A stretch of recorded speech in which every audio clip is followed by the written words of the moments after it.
Hello guys, and here we are with the Williams. Now, I figured I might as well do this one next because you saw it in the last video, but I'm not gonna lie, I really do like the colour. Like, obviously Williams lost their Martini sponsorship, which is, I guess it's a bad thing in terms of the sports, because Martini is such a big brand. It was with Ferrari for the 2000 years, not obviously with the white livery, but it was on the car, like, definitely.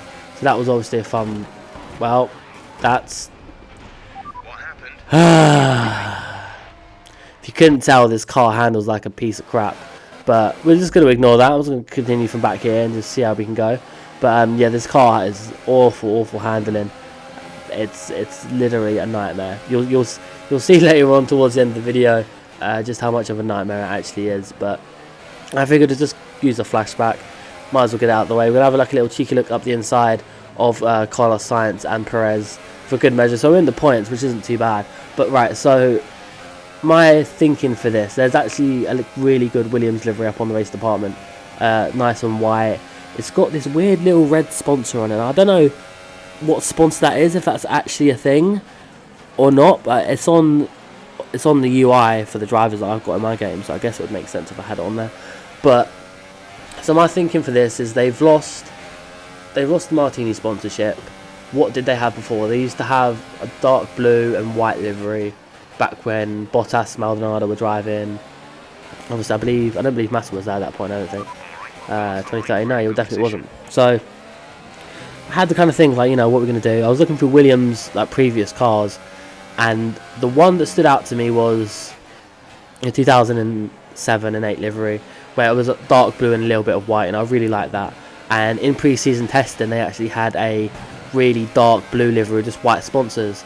So I figured, what, sod it, we might as well just go back to this. It's a good baseline. It's unique, it's different. It doesn't look like any other car on the grid. If we had like a white and blue car, then it just get messed in with like all the other cars. It would get messed in with the Sauber, and it would probably get messed in with not necessarily the Red Bull, but probably the Toro Rosso. So although the Toro Rosso is obviously a very similar colour, we might as well. So obviously with losing JCB as a sponsor, which we assume he's going to lose JCB, just for the pure fact that I was brought in because of Stroll, and obviously Stroll's gone to Force India, it makes a little bit more sense. Now, while we've got Sofina and Lavazza on the car, again, this is just all theoretically speaking, right? Although it does look really nice in the car, it looks damn nice in the car. The reason for that is because obviously Nicholas Latifi is their reserve driver or test driver, probably both, simulated driver on top of that as well. And if any of you watched F2, he's always had Sofina when he was at where was he at? It was at Dams. It was still at Dams. Had it at Dams all the time. Same with both of the sponsors, and that was his sponsor. He's had that coming up through junior categories as well.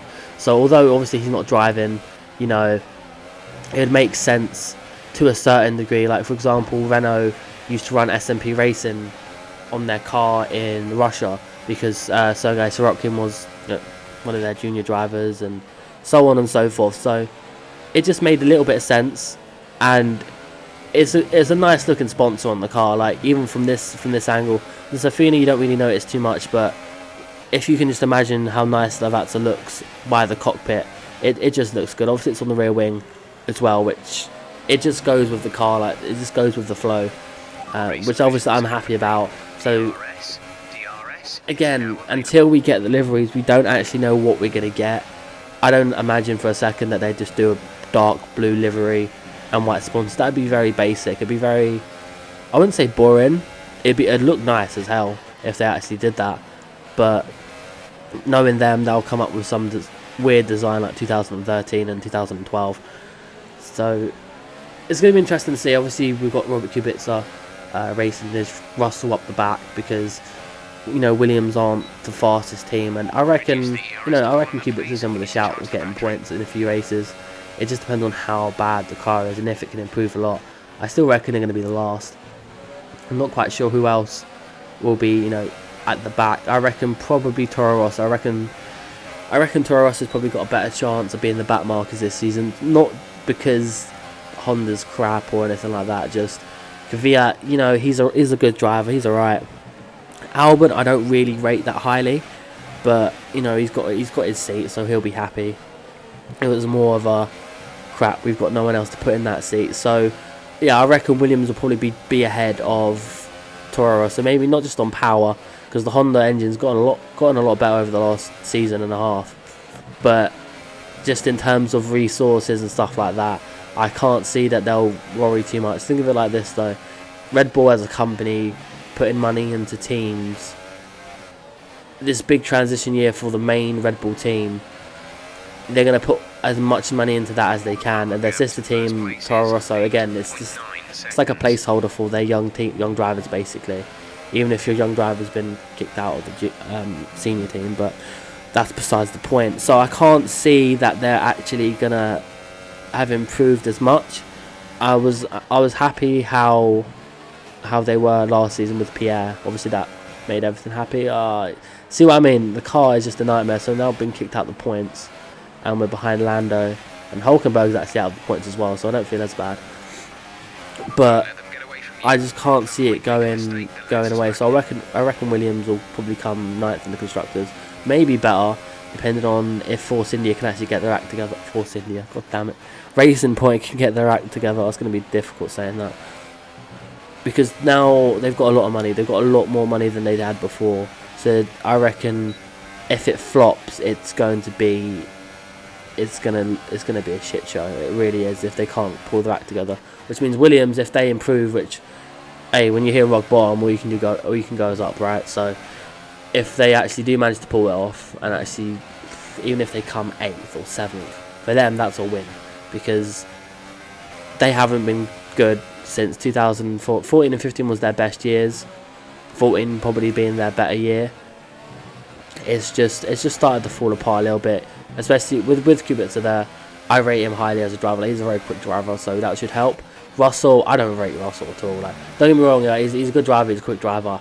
I just don't rate him. Like, he was racing against other drivers that I like, and I don't often support British drivers, you know, unless it's Hamilton's trying to win a championship in the Vettel era and stuff like that. So it's just one of those things that I don't really rate drivers. Now this was a bitch. So I just lost the car completely, nearly killed a Marshall, and at that point I just, you know, accepted it. You know what? Sod it. We're gonna have a look at a replay and see how awesome it looked. But the camera actually messed up a little bit, so we don't actually see it till literally just before the impact. But at least you get a nice exterior shot of what the car actually looks like, even if it's actually going to be in a few pieces in a minute. But that is a fantastic crash. It's a realistic crash as well, which I think is quite nice. We got this race suit, which the more I look at it, the more I hate it, to be honest with you. So that's probably going to get changed in a patch, not before launch, because yeah, at this point there's not much point. I just kind of want to get it out there, but not with any other issues. There you go. There's another view of the Mercedes suit. Got Bottas. Hamilton is having a terrible time in terms of these races. Gasly there in the background, and I'm assuming use your money on Leclerc or Vettel. It's going to be one of them, but I'd say Leclerc. I can't remember saying my life. There's Albon in the Toro, so that suit's fine, matches the car, and obviously the helmet and stuff like that as well. But let's see if I was right with Charles Leclerc. Spot on, happy days. So that's been it for the Williams. 2 more to go. The Renault one will be next. We'll leave the Mercedes till last, because in all honesty you won't notice much of a difference, to be honest. But we'll leave it there. That's been it for me, guys. I'll see you in the next video. Take care. Bye bye for now.